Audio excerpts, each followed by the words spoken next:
झटपट पटापट पटापट सगळं उरकलेलं आहे. आता निघावं म्हटलं कामाला, कारण उशिरा व्हायला नको. कामं जर पटापट केली आणि सगळं स्वच्छ करून झटापट पटापट कामं केली तर जरा बरं वाटतं. नेहमी गाडी स्वच्छ करायची पहिले, हे आपलं वर्कआउट आहे ॲक्च्युली. कारण मी तुम्हाला नेहमी सांगत असतो जिमला जावा पण मी जात नाही. आणि मग मी आणि पहिलं बी करत होतो, म्हणजे रोज गाडी साफ. पण पावसाळ्यामध्ये बंद केलं तर, कारण पुढं पाणी पडत होतं. आतलं फक्त साफ करायचं, पुढं नव्हतं साफ करत आणि बाहेरचं बी नव्हतं करत, फक्त आतलं करायचं. पण आता पावसाळा जाऊन बरेच दिवस झाले, म्हणून आता रेग्युलर चालू केलं. आणि हे एक वर्कआउट आहे. जेव्हा हातपाय चालतात तेव्हा असं दिसून येतं की बाबा हा हातपाय हलते, म्हणजे होते वर्कआउट होते. त्यामुळं रोज भले तुम्ही जिमला जाऊ ना जाऊ, गाडी सगळी स्वच्छ पुसून घ्या. आतलं सगळं पहिलं पुसा, बाहेरची बोळी पुसून घ्या, शेवटला हुड मारा. आणि स्वच्छ सगळी गाडी पुसल्यावर मन प्रसन्न होतं, सगळं स्वच्छ छान छान दिसतं. रेटिंग बी छान छान भेटतात. रेटिंग जर छान भेटले तर साहजिक आहे तुम्हाला ऑर्डर जास्तीत जास्त पडणार. तर चला सुरू करूया आजच्या खेळायला, बघू काय होते काय नाही. झटपट पटापट आज 1000 रुपये कालसारखे लवकर झाले पाहिजे. चला लवकर चला. टाइम सांगतो पहिले किती झाले, 10:05 झाले. मला अर्धा तास लागतं सगळं आवरायला. गाडी काढायची, पुसायचं, पाणी भरायचं, हे करायचं ते करायचं, लय लागल्यापर्यंत स्वच्छ सगळं पुसायला लागतं मला. कधी 10 मिनिट अर्धा तास लागतो, कधी 15 मिनिटात होतं. आपल्या स्पीडवर, कधी स्लो कधी फास्ट. पण नॉर्मली 15 ते 20 मिनिटं किंवा अर्धा तास धरून चाला. तर अर्धा तासापूर्वी तर मी 10 धरू, आज 10-5 लावूया, 10 धरू. बघूया आता 10 लावे आणि 1000 रुपयाला किती रुपये लागतात. साहजिक आहे, काल 300 चेंज भरलाय, तर आज 1,500चं टार्गेट आहे. आय डोंट नो होईल का नाही होईल, पण मी मला 100% नक्की देणार. मी 1000 झालं तरी खुशी, कारण मी अपेक्षा ठेवणार नाही. तरी पण एक आपलं ठेवणार नाही म्हणतो तरी मी ठेवले, कारण नाही म्हणलं की मग असं होणार की माणूस गळपाटणार. आणि आपल्याला तेच करायचं नाही. आपल्याला आपल्या 100% द्यायचं आहे. आपल्याला 1000चं आपलं टार्गेट आहे ना, 300चं CNG, 200चं मेंटेनन्स. त्यामुळं आपल्याला ते करणंच आहे. I am giving my level best. Let's see what happen. झटपट पटापट लेट्स गो. चलो. तर मित्रांनो ओलाला आता आपण रिचार्ज करतो, पण ओलाला कार्डचं ऑप्शन आलं की त्यांना म्हणतात ते काल ATM कार्ड रिक्वायरमेंट कंपल्सरी आहे, जे की मला हे वाटतं चुकीचं आहे. असं केलं नाही पाहिजे. आम्ही पहिलं करत होतो ना, फॅम्पेवरनं करतो ना मी, तर आपण हे बंद केलेले, एक अकाउंट बंद केलेले, दुसरं अकाउंट आहे ते रिक्षाचं, त्यामुळे आपण फक्त ट्रान्झॅक्शन ह्यालाच करतो, रिक्षाच्या ह्यालाच करतो.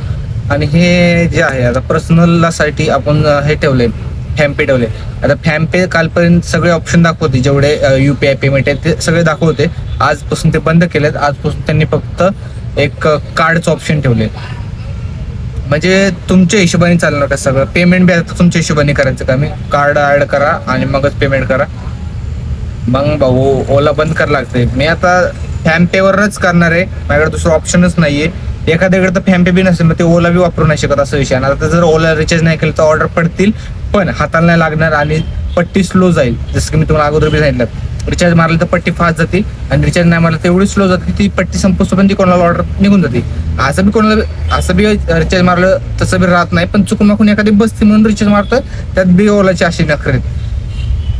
करू तर काय करू राव. दिवसेंदिवस टफ होत चाललंय सगळं मार्केट. आणि तरी बी आपण चॅलेंजिंग नाही काम करतोय, 1,500 करतोय. हे खूप टफ आहे. कधी होतात कधी होत नाही ती वेगळी गोष्ट आहे, पण 1000 तर कंपल्सरी करतो, एवढं तर तुम्हाला माहिती आहे. लय टफ झालं तर काय करू कळा नाही. पण मी तर कार्ड अजिबात ॲड करणार नाही ह्याच्यात. माझं कार्ड जे आहे दुसरं ते कोटकचं आहे आणि ते फक्त रिक्षाच्या EMI साठी ठेवलेले मी. बाकी त्यात मी दुसरं फालतूगिरी काहीच करत नाही. जे पर्सनल होतं ते बंद केले. मग त्याच्यासाठी ऑप्शनला म्हणून आपण फॅम्पे खोलले. पण फॅम्पे UPI कार्ड UPI पहिलं दाखवतं कालपर्यंत, आजपासून नवीन नखरे चालू केले त्यांनी. असो, फॅम्पे ऑप्शन दिसलं तरच करणार, नाही तर राहिलं बिना रिचार्जचं चालवणार. बसली तर बसली, नाही तर नाही. उबर आणि रॅपिडो आहे त्यांच्या जीवावर जगणार आपण. गरज नाही आपल्याला ओलाची. चला तर मित्रांनो, ऑर्डर मारत आपण आलो आहोत कात्रज एरियात. तर झटपट पटापट सांगतो काय झालं काय नाही. मला बी आठवण नाही काय झालं काय नाही.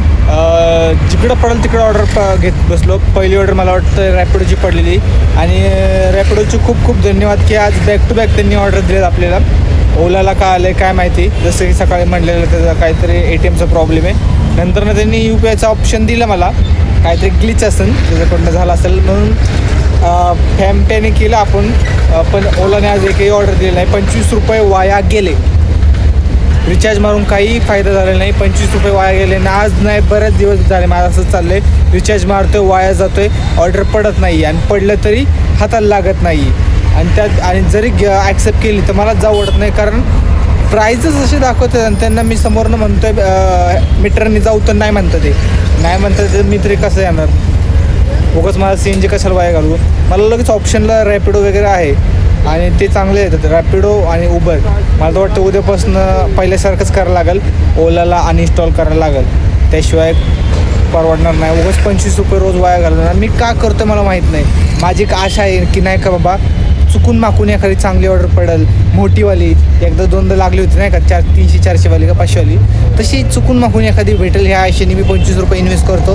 पण ती आशा ही निराशा होती माझी. मला काहीच भेटत नाही आहे. मला रोज ओलाकडनं एकच ऑर्डर पाहिजे, जास्त नको. 100-200 रुपयेच्या वर, 200-250च्या वर जरी दिली तर खूप खूप मनापासून आभारी राहील मी त्यांचा. पण काय होते काय माहिती, हाताला लागत नाही. चुकून माकून एखादी लागली तर ते कस्टमर येत नाही मीटरनी आणि मी बी जाऊ शकत नाही, कारण ट्रॅफिकच एवढं आहे की ऑलरेडी 10-20 कमी दाखवते त्यात प्लस ट्रॅफिक म्हणजे 30-40 रुपये वर जाते ते मीटरनी. ते मी का मी मायनस करून घेऊ माझे. तर आपलं ओला सोडून उबर आणि रॅपिडो बेस्ट आहे. तर आणि रॅपिडो खरंच रॅपिडोने लई साथ दिली. आणि मी डायमंड्स एवढे कलेक्ट केले तर आज 5-6 डायमंड कलेक्ट केलेत. त्याचे मी कन्वर्ट बी मारल्यात, तर वॉलेटमध्ये गेलंच नाही. टोटल माझ्या आय थिंक 1200 का काहीतरी झालं, जे की खूप चांगली गोष्ट आहे. तर चला आजचा हा ब्लॉग आपण इथंच सेंड करूया, जास्त वेळ न घालवता. आणि झटपट पटापट जर कोणी नवीन असेल ह्या रिक्षा इंडस्ट्रीत, जर त्याला माझ्याकडून काही माहिती हवी असेल तर मी नक्कीच तुम्हाला तुमचा छोटा भाऊ किंवा मोठा भाऊ म्हणून तुम्हाला नक्कीच मदत करेल. माझा 3 वर्षाचा एक्सपिरियन्स मी तुमच्याबरोबर नक्की शेअर करेल आणि तुम्हाला गाईडलाईन्स करेल. मी बऱ्याच जणांना मदत केली आहे की सांगायला की कुठली गाडी घ्यायची कुठली नाही, शीटं भरतो आहे तर कुठली घ्यायची, जर ओला उबेर करतो आहे तर कुठली घ्यायची, कसं घ्यायचं कसं नाही, सगळं माहिती. एक कोणतरी एक्सपिरियन्स माणूस पाहिजे. माझ्या वेळेस कोण नव्हता, पण मी त्यांना विचारत. काही लोक असतात की सांगतात, काही लोक असतात की नाही सांगत. मग आपल्याला प्रत्येक वेळेस असं वाटतं की कोण भेटत नाही. तर तुमचा भाऊ इथं बिंदास आहे, तुम्हाला कमेंट करा भाऊ तुला भेटायचे, बोलायचे, भेटून बोलून मी तुम्हाला सगळं सविस्तर सांगेन. तुम्हाला जिकडं पाहिजे तिकडे काय, मी काय एजंट बिजंट नाही बरं का. नाही तर परत म्हणसाल एजंट बिजंट आहे, मी जी गाडी म्हणेन ते घ्यायची. तुम्हाला जी आवडते ती गाडी घ्या. पण मी तुम्हाला फक्त सजेस्ट करेल की शीटाची घ्यायची तर कुठली घ्यायची, ओला उबर करायची तर कुठली घ्यायची. आणि मग तुम्हाला ज्या कंपनीतनं घ्यायची त्या कंपनीतनं घ्या. ज्या तुम्ही एरियात राहते तिथनंच नियर बाय घ्यायचं. साहजिक आहे. वारजेला राहतं तर वारजेवरनं घ्यायचं, सातारा रोडवर राहत असेल तर सिटी प्राईडच्यातनं घ्यायचं. जिकडनं राहतं तिकडनं नियर बाय तुमच्या इथं तुम्हाला जी आवडेल ती. पण आणि रिक्षा कोणी घ्यावी नाही घ्यावी ह्याच्यावर बी व्हिडिओ बनवला आहे मी. आणि तो जो व्यक्ती समजा एखादा मला असं भेटायला आणि तो म्हणला दादा माझ्याकडे सगळं जॉब बी आहे तरी मला टाईमपास म्हणून रिक्षा घ्यायची असेल तर प्लीज अशा लोकांनी कमेंट बिलकुल करू नका. अशा लोकांना मी नाही रिस्पॉन्स करू शकत, कारण तुमच्याकडे सगळं आहे. तर तुम्ही एखाद्याचं भाडं का खाता हे तुम्हाला ऑलरेडी मी एका व्हिडिओमध्ये सगळं बोललेलं आहे. हा व्हिडिओ फक्त त्या लोकांसाठी ज्यांना जॉब नाही आहे आणि त्यांना खरंच जॉबची गरज आहे आणि जे फुल टाईम करणार आहे त्यांच्यासाठीच आहे. फक्त फुल टाईम लोकांनीच मला कमेंट करा आणि सांगा दादा जॉबची गरज आहे, रिक्षाबद्दल माहिती द्या. मी त्यांना नक्कीच माहिती देईन. असं सोपट भाऊ कोण करत नाही आपलं कामधंदा सोडून, पण मी तुमच्यासाठी देऊ शकतो. आठवड्यातनं एक दिवस वाटलं तर 3-4 लोक आपण जमा करून सगळेजण मिळून एकत्र बसून सगळेजण डिस्कस करू. माझ्याकडे बिझनेस आयडिया भरपूर आहेत, फक्त मॅनपॉवर नाही आहे. एकदा मॅनपॉवर आली ना भाऊ, समजा माझ्याकडं लय लोक असले ना, लाखो लोक, तर तुम्हाला हे हा प्लॅन मी पहिलं सांगितलं. आणि प्लस रिक्षा करायची बी गरज नाही. मग यूट्यूब इंस्टावरनं एवढं कमवू शकतो मी. फक्त यूट्यूबवरनं सांगतो लाख रुपये कमवू शकतो. इंस्टा वगैरे तर ते सोडलेच आहे, तिथनंतर अलग पैसा. फक्त लाख रुपये महिन्याला कमवून देऊ शकतो तो. आता ते काय नाही जर तुम्हाला माहिती पाहिजे असेल तर नक्की कमेंट करा. आपण एक दिवस भेटू. आठवड्यातनं एक दिवस मी हे घेईन, वर्कशॉप म्हणा किंवा मीटिंग म्हणा, मीटअप घेऊया. 10-1 जणांना समजून सांगेन, 10-10 जणांना. आणि आय होप तुम्हाला ते समजेल. आणि पहिलंच सांगतो ते 10-20 जणांचं काम नाही आहे, ते लाखो लोकांचं काम आहे. कारण ग्रुपमध्ये, मोठ्या ग्रुपमध्ये काम केलं तरच ते होणार आहे. ते आहे यूट्यूब ला व्हिडिओ बनवायचे, अपलोड करायचे आणि बघायचे, एवढंच काम आहे, जास्त काय नाही. आणि तुम्ही तुमच्यासाठी काम करताय, माझ्यासाठी करत नाही. मी माझ्यासाठी करतो, तुम्ही तुमच्यासाठी करतात. पण एक कोलॅबरेशन केलं मोठावाला आणि मिळून मिसळून काम केलं, एकीने काम केलं तर सगळं होऊ शकतं. बाकी तुमची इच्छा कमवायची असेल मला कमेंट करा. मी एकटा काय करू शकत नाही, सध्या एकटा आहे म्हणून मी काय करू शकत नाही. जर तुम्ही लाखोच्या संख्येने मदतीला धावून आलात तर सगळेजण, कोणाचा रुपये नको मला, लाखोची संख्येने या म्हणतो. याचा अर्थ असं नाही की मला पैसे द्या म्हणतो मी, कोणाचा रुपये नको. फ्री ऑफ कॉस्ट मी तुम्हाला मदत करेल आणि लाखो रुपये कमवून देईल. तर चला आजचा ब्लॉग इथं संपूया, भेटूया नवीन ब्लॉगमध्ये. तोपर्यंत शुभरात्री, बाय.